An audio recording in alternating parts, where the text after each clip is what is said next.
MS தோனிய celebrate பண்ற மாதிரி as a film மேக்கரா உங்க டீம் மெம்பர்ஸும் உங்களை சுத்தி இருக்கவங்களும் உங்களை செலிப்ரேட் பண்ணணும், ரெஸ்பெக்ட் பண்ணணும்னு நம்ம எல்லாருக்குமே ஆசை இருக்கும். பட் அதை எப்படி பண்றதுன்னு தெரியாம லீடர்ஷிப்ங்கிற பேர்ல நிறைய அதை உல்டாவா பண்ணி பல்ப் வாங்கிடுவோம். அதை அவாய்ட் பண்றதுக்கு தான் I have a solution for you. உங்க கூட ஒர்க் பண்ற டீம் மெம்பர்ஸ், ஆக்டர்ஸ் இல்லனா ஜூனியர் ஆர்டிஸ்ட் இப்படி யாராச்சும் மிஸ்டேக் பண்ணாங்கன்னா உடனே அவங்கள கிரிட்டிசைஸ் பண்ணி திட்டாம அவங்களோட ப்ரீவியஸ் ஒர்க்ஸ அப்ரிஷியேட் பண்ணிட்டு அதுக்கப்புறம் உங்களோட ஃபீட்பேக்ஸ கொடுத்தீங்கன்னா அவங்களுக்கு உங்க மேல ஒரு கம்ஃபர்ட் லெவல் கிரியேட் ஆகும். உங்களுக்கு ஒருத்தவங்க கூட நல்ல பாண்ட் கிரியேட் பண்ணணும் இல்லனா நீட் இருக்கு அப்படின்னா உங்களை பத்தியும் உங்களோட தேவைகளை பத்தியும் பேசி அவங்கள போர் அடிக்காம அவங்கள பத்தி அவங்களோட நீட்ஸ் பத்தி பேசினீங்கன்னா அவங்க ரொம்பவே ஜென்யூனா உங்களுக்கு ரிப்ளை பண்ணது மட்டும் இல்லாம ஒரு நல்ல பாண்டும் அங்கே எஸ்டாப்ளிஷ் ஆகும்.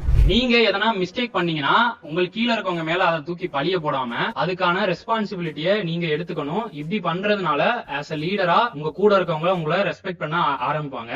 நான் சொன்ன இந்த 3 விஷயத்த நீங்க டே டு டே லைஃப்ல டெய்லி பண்ணிட்டு இருந்தாலே நல்ல லீடரா மட்டும் இல்லாம ஒரு